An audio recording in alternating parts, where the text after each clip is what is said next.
Hey everybody, welcome to the show. Appreciate you being there. Glad to have you. Answer the question. Welcome to the show. Where are you watching from? Let me know where you're watching from. If you're on one of my other pages, I mean, I can see your comment, but hey, I'd love to hear from you as we talk about this subject today about what if some of our thinking is wrong and how did it get there? We're going to be talking about that on the Mailbox Nugget Show today. Appreciate your comment. If you'd like to share and pitch in and have a discussion with me, either whether you want to just do that in the chat box over there, or if you want to come on the show live, let me know and I'll just send you a link and you can join me right here. But hey, we're glad to have you today. I appreciate you being here. We're going to talk about how does our thinking get so biased sometime, right? How does it get so biased sometime? Well, it happens. It all happens to us. And I'm going to talk a little bit about that. And because many times I find that people right now are totally perplexed over, like, what are these people thinking? How come they can't see this? How come they can't hear me? How come? And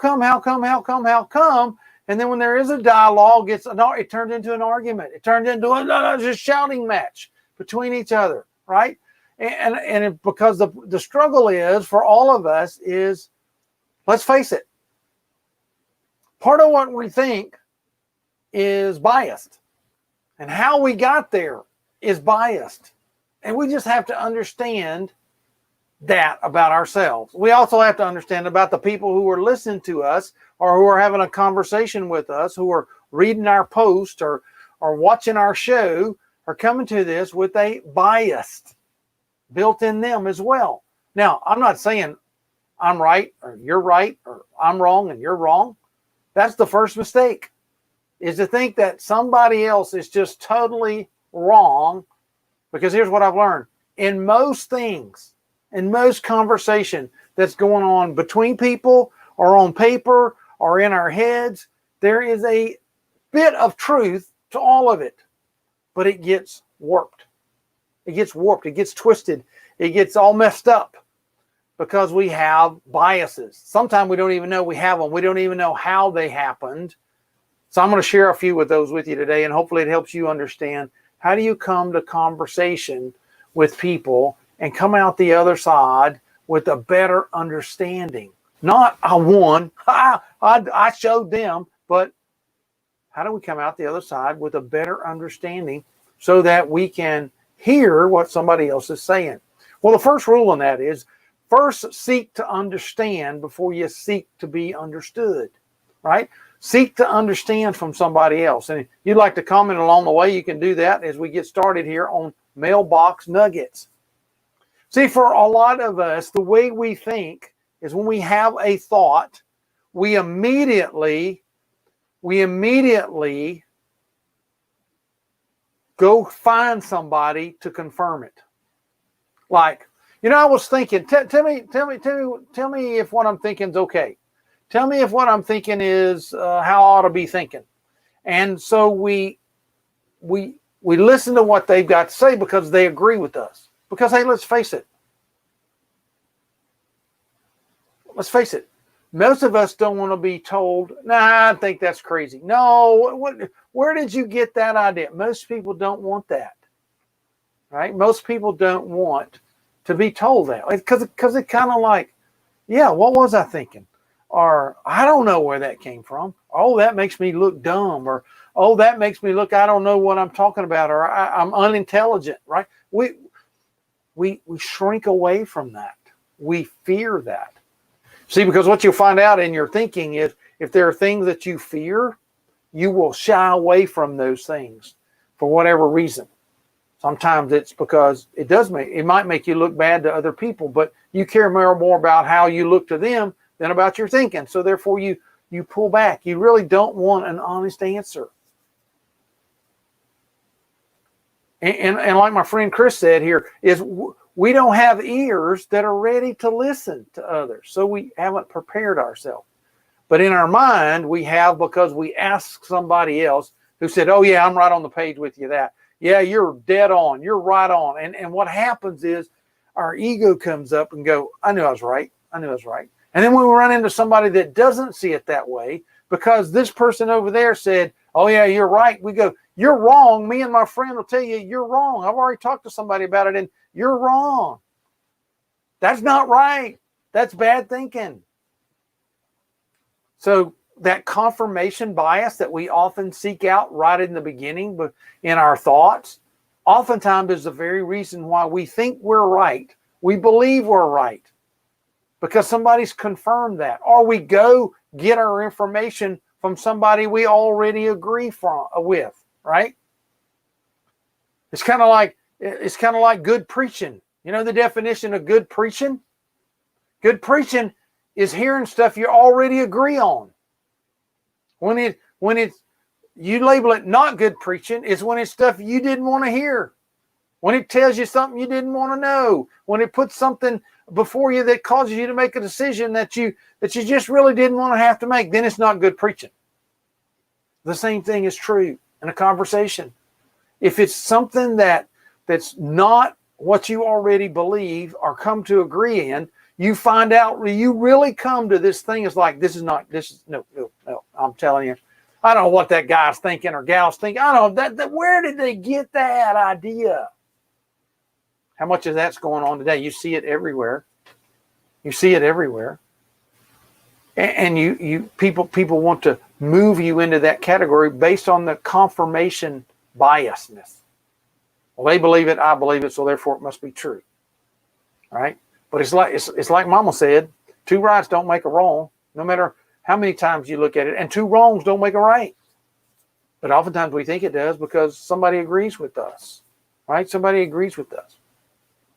One of the other thinking concepts that we develop is what's called the halo effect. That this impression of what somebody else says is like the gospel. Like if they said it, it's got to be true. I mean, because look who they are. And we get influenced by one thing about that person. Maybe it's their popularity. Maybe it's their status in life. Maybe it's how successful or unsuccessful they've been. You know, sometimes people want to find people who are in such a place in life that use them as their leverage. See how they are. That brought them to here. So therefore, their plight must be everybody's plight that lives like that. Or, well, if they said it, it's got to be true because they got a title in front of their name and behind their name and all around their name, and they got all this stuff on the wall that says they got to be right. This is it. And so because this person said it, you say it's true. You believe it's true. You think it's right. You tell other people it's right. You even tell other people so-and-so said this, so therefore it's true. And the moment they say it's not true, or I don't agree with that, you immediately say, well, you don't know what you're talking about because my person's always right. Right? So there's that halo effect. And oftentimes we get caught in our first impression of somebody and we don't give them time. We don't give them time. A lot of things in our world right now has been based on here's a snapshot, here's a picture, that's all you see, or here's a 5-second clip, that's all you get to view, and all the context and framework is totally left out of it, and everybody jumps on it, and everybody starts giving their opinion, and now suddenly everybody's an expert on. They're an expert on law. They're an expert on civil rights. They're an expert on freedom. They're an expert on police. They're an expert on all these things. They do all this stuff, and they don't know. They don't know they don't know the parameters of all, because all they got was a snapshot. But because their favorite person said something, then therefore it's got to be true, and that's what they say. Right? Because I'll tell you, one of the biggest struggles that we face that is wrong with, in my opinion, is wrong with what happens to us in school is we don't learn how to think. We learn how to learn, and we learn how to regurgitate. When we get a test, the test, there's a right answer, there's a wrong answer. So what do we study for? To give the right answer, regardless of how we got to the answer, regardless of what the answer is about. We just want to get the right answer because we want to get a good grade. We want to move on through. And so we learn over and over how to regurgitate things. We never learn how to think for ourselves. Every answer we've been given is, quote, the truth. So because why? Because I took a test and I passed the test. So therefore it has to be true. We come to this irrational conclusion that just because it was something on a piece of paper that somebody wanted an answer for and we got the answer right, therefore we know that without ever thinking and looking into it. There's a lot of that going around. There's a lot of that going around. There's people talking about all kinds of things that they have no idea about because that's not what they want to hear. That's not what their favorite person said. Then there's the whole concept of what's called the Hawthorne Effect. In other words, if somebody's watching, then I do it this way. I say it this way. If somebody's not watching and there's nobody listening, then it's like this. So it's like this, right? And so our thinking gets shaped. It's like, well, if they call me out, here's what I'm going to say, because they're calling me out. Otherwise, I really just I believe this. But because somebody's putting the spotlight on me, I believe something else. Then oftentimes what happens and what we do is shaped by a negativity bias. There's always those people that no matter what it is, it's wrong. Doesn't matter what you say, doesn't matter what you put in front of them, their mind's already made up. Do not confuse me with the facts, because everything is a negative bias. You pay more attention oftentimes to the things that are wrong, the things that are bad, the things that are horrible, the things that are what they are, that are negative, than you do to things going on around you that are positive. And I tell people all the time, if you look for things, you will find it. If you look for injustice, you will find it. Because there's something oftentimes people don't understand. There's no perfect world. There's no fairy tale place that exists where everything lines up and everybody's treated equal and nobody has to do anything and everybody gets everything. That doesn't exist. It doesn't work. It's against nature. It's against science. It's against the forces of this of life. It is required from us to face a struggle. It's required for us to realize life's not fair. There are injustices in the world. Part of it is because we're here and we're biased and we create our own injustices. But no. I had a man ask me the other day. Says, well, what would you tell me and my sons about injustice? And I took that was a baited question. He wanted me to identify myself with him, which I can't. And he wanted me to shape my argument for injustice. What a lot of people don't know is, and he doesn't know this, I'm pretty positive he doesn't know this, is when I was in high school, I was on the debate team. And when you're on the debate team, and we went pretty far on the debate team, is you never know what position you're going to have to take. Now, you get a list of subjects before you go to contest, and you have to study both sides of the argument. You have to know, because you don't know what you're going to draw when you get there. There may be some things there that you're really passionate about, and oh man, if I get this, I can defend this with passion. More than likely, you're going to wind up drawing the other side, and then you're left flat because you're like, well, I only studied that side because that's the only side I really care about, and you lose the contest. You have to go in going, I can argue either side, either way, just as passionately. Well, because I had that skill, because I was taught that skill, and because I was in competition with that skill, I learned really quick, before you say most everything and anything, Know how to answer, know how to take the other side and give an answer. Don't just look at this kind of thinking. Don't just look at that kind of thinking. Understand. So negativity biasness, that is, we always look at what's wrong. We look for the demon in every bush. We look for what's wrong with everything. And that's all we look for. Creates a mindset of negativity. Something's always wrong with something. Well, guess what? It is. No argument is perfect. Nobody is perfect. No system is perfect. No set of societal laws is perfect. No, they're not perfect. They're not going to work for everybody. But to ask people to tell me what injustice would look like, I can tell you what it looks like for me. I can't tell it what it's going to look like for you. I haven't been where you are. I don't know what you know. I don't have the experiences you have. I don't have your personality. You know, it's just there. But here's what I do know. If you look for injustice, you will find it. You will find it. Just like if you look for a fault, you will find it. Because we're people. Then there's that whole other thing that's been going on this whole thing. A big part of what we got going on right now is come from bandwagon thinking. Bandwagon thinking. And I'm going to believe that because everybody else does. That's got to be true because look at all these people doing this. And we got this whole chaotic movement going on right now because why?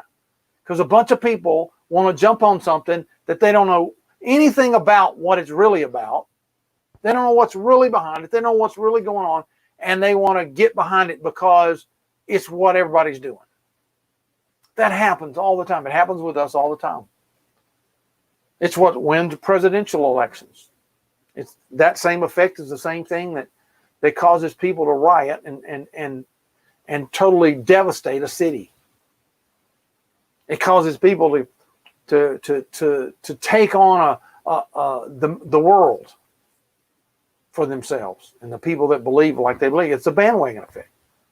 But oftentimes that thing, you ask people inside of the bandwagon that are following the bandwagon why they're there, what's going on with this. They don't know. They're just, well, my friend's doing it and this group of people's doing it, so I'm going to do it. Right? So I'm going to do it. And so that's what happens. They get on the, quote, bandwagon. And then when the parade stops and everything starts coming apart, they're kind of left standing out in the middle of the street. And people are asking them, well, why were you in the parade? I don't know. It seemed like the thing to do. Okay? You have to be careful about that kind of concept, right? You have to be careful about that kind of concept. Another form of thinking that affects us is what I call the IKEA effect. If you know the store IKEA, it's kind of a high value in furniture store of what I would call cheap furniture, but they think it's worth a lot. And we do that to ourselves a lot. We think because it's our idea or our thought or what we want to put it forth, it's really worth a lot, right? Because it's got our flavor and our personality on it. So therefore, it's got to be. It's got to be. And you know what? There's nothing wrong with believing in yourself, because I believe you need to believe in yourself. I believe that's one of the biggest problems going on right now is if people don't believe in their own value. They don't believe in who they are and what they're here for. They don't believe that. And so therefore, they're adopting somebody else's belief system about what they believe. And they get sucked into these things. And not because they can't stand up for themselves, because they're afraid to stand up for themselves. You see, fear can really devastate your life. Your fear immobilizes you. It immobilizes your capabilities. It immobilizes your thinking. It captures you and puts you in this little house, and you begin to believe all kinds of things about what you can't do. And what you can't say, and what you can't be, because, well, somebody might not like me. Somebody might not approve of me. Somebody might criticize me. Somebody may look down on me. Somebody might look up to me. I can't do those things. Fear takes over. And the IKEA effect, that's oftentimes what happens to us, is because we put a disproportionate value on what we think we're saying, when reality is it's not what other people hear. It's not what other people hear. All right. The last one I'll talk about is the outcome bias. An outcome bias is all about you make a decision, you decide, you judge your decision based on how it's going to turn out. Well, if I get involved in this is really going to look good, right? And people are going to say, look, you were there, boom, boom, boom. How many times have we done things like that to say, I was there, and really that's the only thing we based our decision on was I was there. This is what happened, and I was there. And reality, oftentimes for us, is that's how our thinking gets shaped. My thinking is shaped by what I want, what I believe this is going to all be about. And we just saw our whole nation is in a turmoil right now over that very thought, which could have been a good thing, has turned into a disaster. A disaster for cities, a disaster for people that are employed in cities, for business owners, for moms, for dads, for brothers, for sisters, for kids, for livelihood. It's turned into a total disaster because somebody thought they knew what the outcome would be, but they didn't realize what was behind that outcome, and it took over it took over what was going on and turned it into totally something else, and you get lumped with it, and you don't know how to get away from it. We see that going on today. Well, hey, I just wanted to come on and talk a little bit about how does our thing, how do we get to realize in ourselves that what we believe or what we're thinking might all be wrong, and it all comes out of the fact that that's how we start into it. I'm right, and I know I'm right. And there's only one book of right in our world. Now, if you're not a person who believes in God and believes in Scripture, you may or may not want to listen to what I'm fixing to say. But there's only one book that is truth. There's only one book that tells the truth about us. It tells the good. It tells the bad. It tells the ugly. It tells the horrible about us. See, most people don't want to hear that. Most people don't want to read about that. They want to erase that part. They want to tear it down. They want to throw it out. They just want to annihilate it so that they like, well, we don't need to hear about that. But in reality is that's where we see our real selves. It's a place for us to realize I don't have it all together. My thoughts aren't always going to be the right thoughts. My thoughts aren't always going to have other people's interest in mind. Because, hey, most of us live our life by what's in it for me. While that book tries to teach us that it's what's in it for you. We got this matters, that matters, and the whole reality of people want to bait you into these corners about which color what matters. But I want you to forget all that. I want you to understand. I'll leave you with this message as we wind up. You matter. What important is you matter. The very fact that you're alive and breathing, you matter. You matter to this planet. You matter to God. You matter to the people around you. You matter to the stranger walking down the street. You matter. See, that's what matters, is you. Because there's not but one kind. There's just the human race and the humankind. There's no other kind. It is irrelevant what color it is. It is irrelevant what language it speaks. It is irrelevant what culture it comes from when it comes down to it. You matter. That's what matters. You. And helping you move into a life and a world that needs you to be you, not somebody else.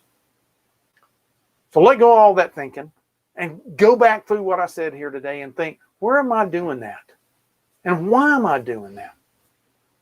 and see if it doesn't help you have bigger ears and tighter lips. Hey, talk to you next time on Mailbox Nuggets. Thank all of you for being on here today. Appreciate you. Leave a comment if you would. And if you're watching this on the replay, be sure to type in your comments about this as well. I'll read all of those. And do me a big favor, if you're watching live right now, share this with your friends and on your timeline if you think it's worth sharing. And hopefully it helps you today be a better you, because you matter. See you next time.